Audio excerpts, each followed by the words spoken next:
Ang mga pinagmumultuhan na kaisipan ng isang batang Ingles ay patuloy na pumapasok sa kanyang isipan habang siya tumulak sa isang malayong isla sa South Atlantic upang magtrabaho bilang meteorologist.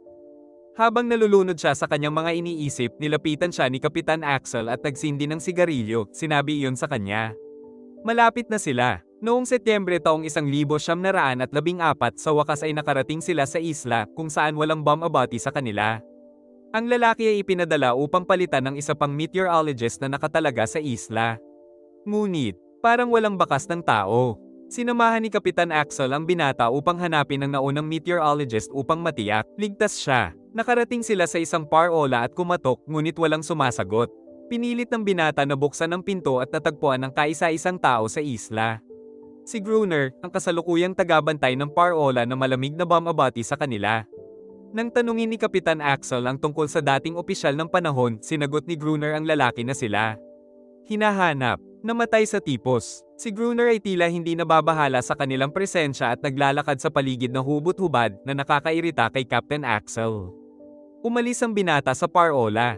Nang magpaalam si Kapitan Axel sa kanya, ang lalaking nagngangalang kaibigan ay gumagala sa isla, bilang naniniwala siyang ang buhay sa hinaharap ay katulad ng dating opisyal ng panahon.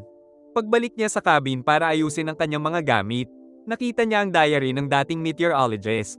Ibinubunyag ang kanyang pangalan bilang Alder.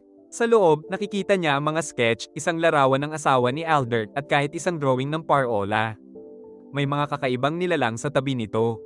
Kinaumagahan, nakakita siya ng kakaibang pabilog na hugis na gawa sa mga shell at bato. Pagkatapos ay tumungo siya malapit sa baybayin gamit ang teleskopyo upang magsimulang magtrabaho at habang sumilip siya sa binocular, nakita niya ang hubad na lalaki na gumagawa ng isang kahabaan bilang paghahanda para sa isang mahabang araw ng paggawa. Wala. Nang gabing iyon habang nagbabasa siya, nakarinig siya ng kaluskos sa labas ng kanyang pinto na iniisip niya ay si Gruner. Gayunpaman, palakas ng palakas ang mga ingay na may kasamang mga kalmo at ungol. At biglang may lumitaw na kamay ng reptilya sa ibaba ng pinto na agad naman niyang nakita. Humakbang, dahilan para mabalisa ang hindi kilalang nilalang. Kapag nakarinig siya ng mas maraming ingay, nagtatago siya sa ilalim ng mga floorboard habang sinusubukan nilang pasukin ang kanya cabin. Inatake nila ang kanyang lugar ngunit napansin na walang tao sa loob. Nang huminto ang mga yabag, tumingin siya sa isang maliit na butas sa pintuan ng floorboards at sumilip din ang nilalang dahilan para tusukin niya ng kutsilyo ang mata nito. Dahil sa takot, nagkulong siya sa compartment buong gabi. Pumunta siya sa Gruner sa susunod na araw, nakikiusap na manatili sa kanya sa parola, ngunit si Gruner tumatanggi. Determinado siyang lumaban, bumalik siya sa bahay at ginugugol ang buong araw sa pagpapatibay nito. At, masaya na makahanap ng Ripple sa mga kahon sa cabin. Pakiramdam ng lalaki ay handa nang makipaglaban sa mga hindi kilalang halimaw. Dumating ang gabi, at ang kayag ng mga hayop ay nagsimulang lumitaw mula sa kadiliman, dahan-daang lumalapit. Ang cabin. Inaayos niya ang sarili habang pinagbabaril ang mga nilalang na sinusubukang pumasok sa lugar. Sa bandang huli, wala siyang ibang pagpipilian kundi ang magsimula ng apoy dahil napakarami na. Hawakan. Ang apoy ay nagpapatakas sa kanila, ngunit sinusunog nito ang cabin. Tumatakbo siya palayo sa nasusunog niyang bahay. Mabuti na lang at umuulan bago tuluyang masunog ang cabin. Nang sumunod na araw, nakita niyang umalis si Gruner sa parola at maingat na sinundan siya pababa. Sa mga bato, nang tambangan na sana niya si Gruner, isang asul na babaeng nilalang sa dagat ang umatake sa kanya at itinuro niya ang baril nito sa kanya. Pinigilan siya ni Gruner sa pagbaril sa kanya sa pamamagitan ng pagpapakita na siya ay mahina. Sinamantala ng binata ang pag-alok kay Gruner ng ilan sa kanyang mga supply bilang kapalit ng kanlungan. Pagkatapos ay tinawag ni Gruner ang lalaki na isang kaibigan para sa nilalang sa dagat na kilalanin siya bilang isa. Ilang sandali pa, tumungo sila sa cabin ni Gruner upang kunin ang kanyang mga gamit. Napagtanto niya na ang dating opisyal ng panahon ay hindi namatay sa typhus kundi sa mga nilalang sa dagat. Gayunpaman, sinabi sa kanya ni Gruner na kailangan nilang bumalik sa parola. Dahil malapit na ito, paglubog ng araw at maaaring umatake ang mga nilalang. Iniangat nila ang mga supply sa beacon at pagkatapos ng mahabang paglalakad, namatay si Gruner. Isang umaga, ginaisang ang kaibigan ng dinilaan ng babaeng nilalang sa dagat ang kanyang kamay, sinusubukan pagalingin ang kanyang mga paso. 2 araw na pala siyang tulog. Pagkatapos ay nakahanap si Gruner ng kaibigan at kumuha ng Imbentaryo ng kanilang mga bala na ipinapaliwanag sa kanya iyon. Ang nilalang na tinatawag niyang Polaka ay parang aso na hindi pababayaan ng kanyang amo no. Kahit gaano siya kalupit, ang kaibigan ay tumitingin sa nilalang na bighani sa kanyang pag-iral na nagbibigay sa kanya ng impresyon. Naiba siya sa iba. Gayunpaman, binabalaan siya ni Gruner na huwag magtiwala sa kanya ng buo sa paniniwalang siya ay tahimik at ang kalmadong personalidad ay nagtatago ng masasamang hangarin. Pagkatapos ay ipinakita ni Gruner sa kaibigan ang higit pa sa parola at dinala siya sa itaas. Nagtataka ang kaibigan kung bakit pinili ni Gruner na manatili sa isla nang magkaroon siya ng pagkakataong umalis. Sinabi sa kanya ni Gruner na hindi na siya babalik sa sibilisadong mundo ngayong siya na ang master ng kanyang sariling kapalaran. Gayunpaman, sinabi ng kaibigan kay Gruner na sasakay siya kapag nakita niyang dumaan ang susunod na barko. Kung saan naisin siya ni Gruner ng good luck. Nang maglaon sa araw na iyon, iniisip ng kaibigan kung paano nagbago ang kanyang kamakailang-ilang araw ng paghihiwalay. Pananaw. Habang inaayos niya ang kanyang mga gamit, nagulat siya sa presensya ng nilalang. Ngunit gayunpaman, pinagmamasdan niya ito habang walang kaalam-alam na kumakain ng kandila. Habang sinusubukan niyang ipaliwanag sa kanya ang paggamit ng kandila, tinawag siya ni Gruner na nag-uutos sa kanya upang dalhin ang kanyang rifle. Nang gabing iyon, pinapanood ng kaibigan si Gruner habang naghahanda siya para sa pag-atake. Itinuro sa kanya ng matandang lalaki kung ano ang gagawin at pinaputok ang flare gun na hudyat ng simula. Nang mahabang gabi, sa kabilang banda, habang ang babaeng nilalang ay humahagulgol sa langit, isang pulutong na mga nilalang sa dagat. Bar-ayos patungo sa kanila at nagsimulang bumaril si Gruner. Gayunpaman, ang kaibigan ay nakakaramdam ng labis na pagkabalisa habang siya ay nananatili sa kanyang posisyon at dahan-daang lumalakad pabalik. Hanggang sa mawalan siya ng malay. Naiwang mag-isa si Gruner na nakikipaglaban sa kakilakilabot na kayag ng mga halimaw sa dagat. Kinabukasan, nagalit si Gruner sa pagiging hindi epektibo ng kaibigan, sinabihan siyang kumuha ng tubig. Sa halip, at sa pagbabalik niya, nakarinig siya ng kabog at panaghoy sa silid ni Gruner. At sa kanyang pagtataka, nakita niya si Gruner na itinulak ang sarili sa nilalang sa dagat. Pagkatapos ay agad siyang umalis. Nang maglaon sa araw na iyon, kumain ng tanghalian si Gruner at ang kaibigan sa awkward na katahimikan. Hindi siya kayang harapin ng kaibigan dahil nakonsensya siya at hindi komportable sa parehong oras. Gayunpaman, pinutol ni Gruner ang tensyon habang hinahampas niya ang mesa na sinasabi sa kaibigan na mayroon lang siya. Isang huling pagkakataon ang natitira. Sa gabi, nakuha ni Gruner ang atensyon ng mga nilalang habang kinukuha niya ang flare gun. Nang lumitaw ang mga halimaw, muling natakot ang kaibigan dahilan para ikulong ni Gruner ang kaibigan sa labas. Sa balkonahe na iniiwan sa kanya upang labanan ang kanyang sarili laban sa mga halimaw. Sa kabila ng narinig na putok ng baril at pakiusap ng mga kaibigan sa labas, nakatulog si Gruner. Sa pagsikat ng araw, nagulat si Gruner nang makitang buhay ang kaibigan, puno ng dugo, nakatingin. Blanko sa kanya. Lumipas ang mga buwan at ang dalawang lalaki ay nakagawian ng umatake ang mga nilalang ng ilang gabi. Sunod-sunod, pinipilit silang manatiling nakabantay. Ang mga araw ay palaging pareho, ang mga gabi ay humahaba, at ang kalikasan lamang ang nagpapanatili sa kanila ng katinoan. Nagagawa nilang magsama kung saan ang gawain ng mga kaibigan araw-araw ay mag-igib ng tubig habang pinapanatili ni Gruner. Kanilang sandata. Isang araw, inakala ng kaibigan na ang mga nilalang ay bumabalik sa parola upang bawiin.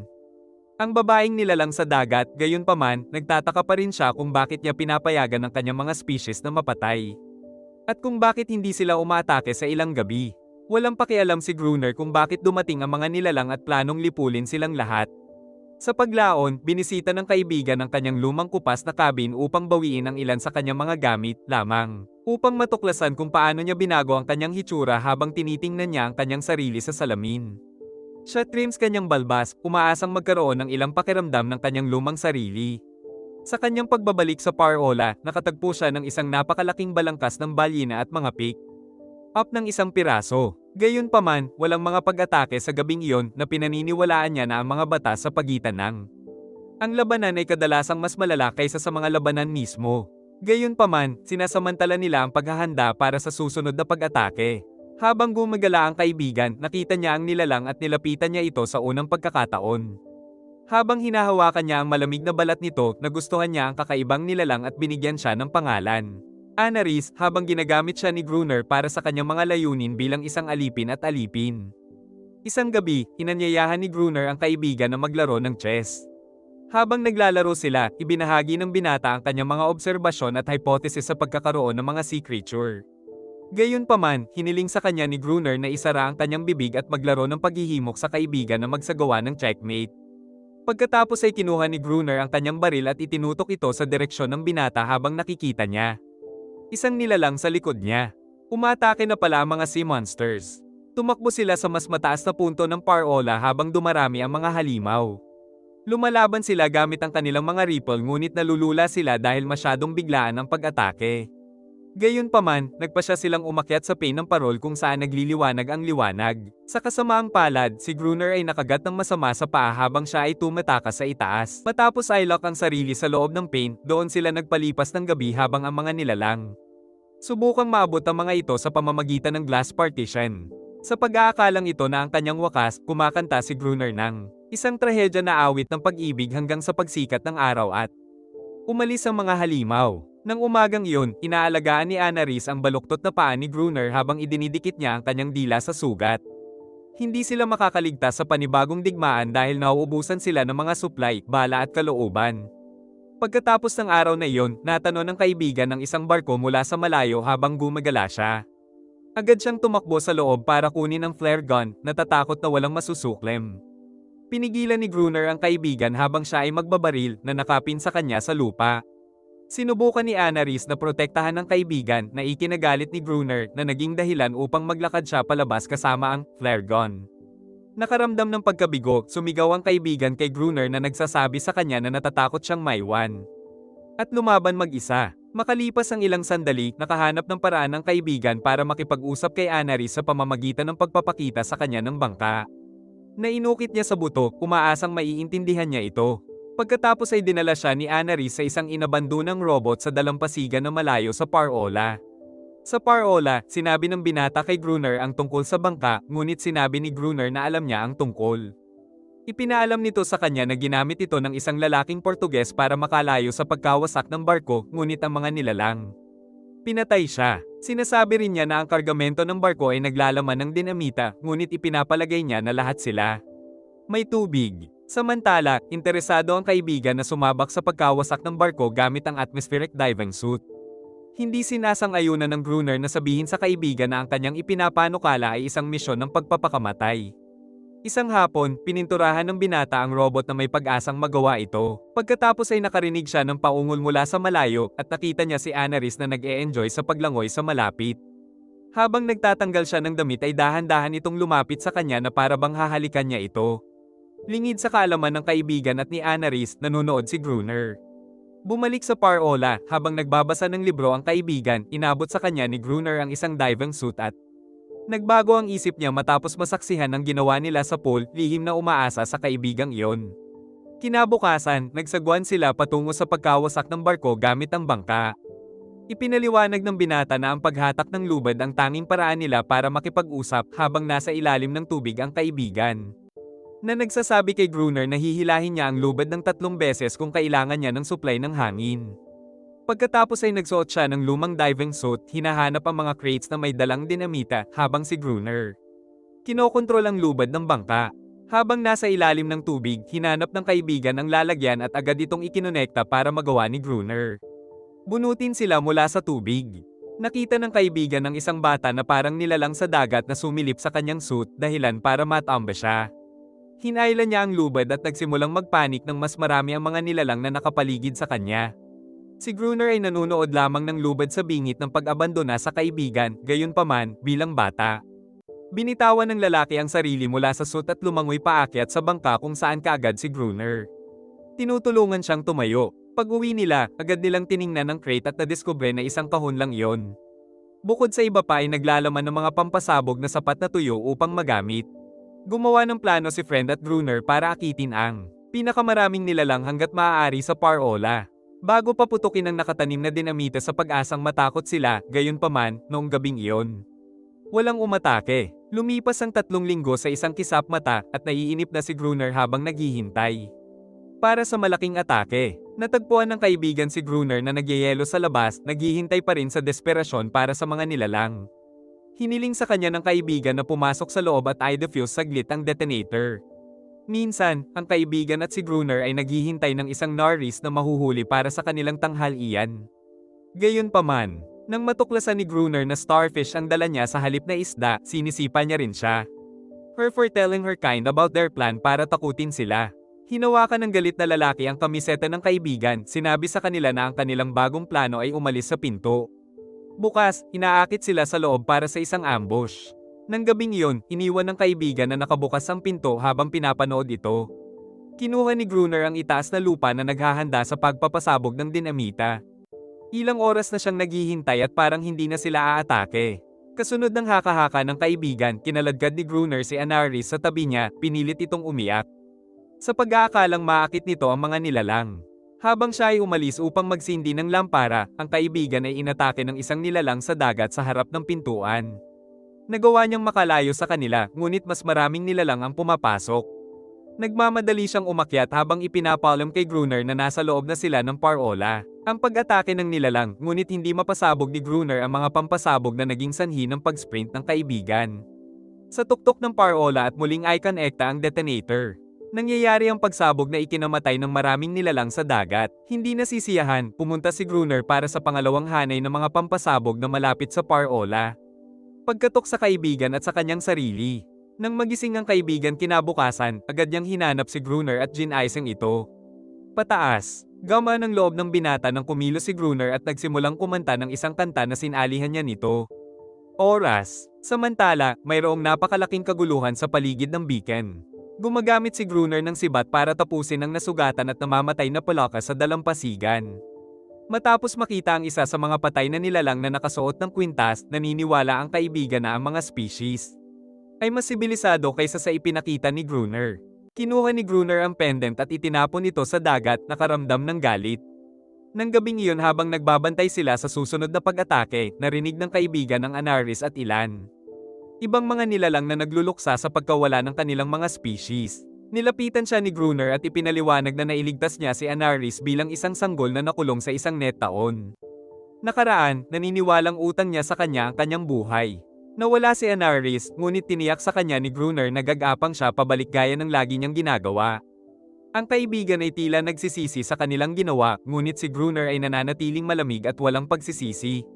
Pagkamatay ng nilalang. Isang umaga, inikat ng kaibigan ang mga bato sa buhangin at inilagay ang inukit na buto sa gitna, umaasang mailigtas. Sa kabilang banda, naghahanda pa rin si Gruner para sa isang pagsabog upang patuloy na matakot ang mga hayop, ngunit wala pa ring pag-atake. Kinabukasan, habang natutulog si Gruner, nililinis ng kaibigan ang kalat at natuklasan ng isang kasal. Larawan ng lalaki na may nakasulat na pag-ibig ng 3 beses sa likod ng larawan. Kinikilala niya na ang babae sa imahe ay kapareho ng babae sa diary, na pagtanto, na si Gruner ay ang dating opisyal ng panahon at ang Gruner na iyon ay hindi ganap na walang tao. Pakikiramay. Bilang resulta, binubura ng kaibigan ang pagbibilang ng kanyang araw habang naiintindihan niyang nakalimutan na ang lahat. Kasama na ang mismong dahilan ng kanyang pagbisita sa trabaho. Walang ibang ginawa kundi ang manatiling buhay. Pumasok ang kaibigan sa shorts at inalis ang inukit na bangka nang makita niya ang sea creature ng isang bata. Biglang lumapit sa kanya. Sa likod ng bata ay si Anaris, na mukhang mas kumpiyansa at mas matapang kasama ng kanyang mga tropa. Napansin ng kaibigan na gusto nila ng tigil-tigilan, ngunit ayaw ni Gruner, at gusto lamang niyang bumalik si Anaris, ngunit siya ay tumanggi. Paulit-ulit niyang sinasabi na walang umaalis kay Gruner habang naglalakad siya pabalik sa parola. Biglang nagpaputok ng flare si Gruner sa maliit na nilalang na ikinamatay nito sa dibdib. Tinitingnan ni Anaris ang kaibigan ng may pagdududa at pagkabigo na iniwan siyang mag-isa habang nagpapatuloy si Gruner. Apoy sa kanila. Hinabol siya ng kaibigan at pagkatapos ng pakikibaka ay inihagis siya sa lupa at sinaksak ang kanyang binti. Galit na galit, tumayo si Gruner at nagtagumpay at sinubukang patayin siya gamit ang palakol. Ngunit tinawag siya ng kaibigan sa kanyang tunay na pangalan na nagsasabi sa kanya na hindi siya isang mamamatay tao. Huminto si Gruner, ibinaba ang kanyang palakol, at binibigkas ang salitang pag-ibig na parang binabawi ang kanyang dating sarili. Lumabas siya at tumingala sa mabituing kalangitan. At habang nagkukulong ang kaibigan sa loob, pinalibutan at pinapatay ng mga sea creature si Gruner. Pagkalipas ng ilang buwan, dumating ang susunod na barko upang dalhin ang kapalit ng kaibigan. Ang kapitan ay nagkamali na tinawag siyang Gruner nang masaksihan ng isang nakakagulat na estado ng pag-iral na hindi niya inabala na itama. Iniwan ni Gruner ang kaibigan na may hindi natitinag na pamana na pumalit sa kanya. Ang bagong Gruner ay nakatayo sa tabi ng balkonahe, nakatingin sa ilang mga bangka, habang si Anaris ay tumatakbo papasok. Ang dagat kung saan siya malayang lumangoy mula sa isang impyerno patungo sa isa pa.